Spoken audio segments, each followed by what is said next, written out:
নমস্কার বন্ধু, আমি সুতপা প্রত্যেক দিন চলে আসি ভোগ ঘরে, তাই আজকেও চলে এসেছি। আর আপনাদেরকে সেই ভিডিও আমি দিয়েওছি, আর আপনাদেরকে এটা সকাল সন্ধ্যে তো দর্শন করাচ্ছি মাকে, তার সাথে এক্সট্রা পাওনা আপনাদেরও আর আমারও মায়ের ভোগটা। মায়ের ভোগ এই যে আদ্যা শক্তির 22.5 চালের ভোগ মায়ের, জগৎ জননীর।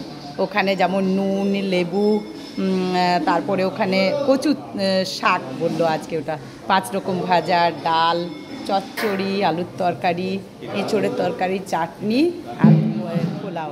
তা দেখুন এই যে ভোগ মানে কীভাবে ডিস্ট্রিবিউট করা হচ্ছে, মানে ইয়ে করা হচ্ছে একের পর এক একসাথে। আর এই যে হচ্ছে ঠাকুরের ভোগ, রামকৃষ্ণদেবের ভোগ 12.5 চালের। এই যে দেখুন একদম পরিষ্কার বোঝা যাচ্ছে।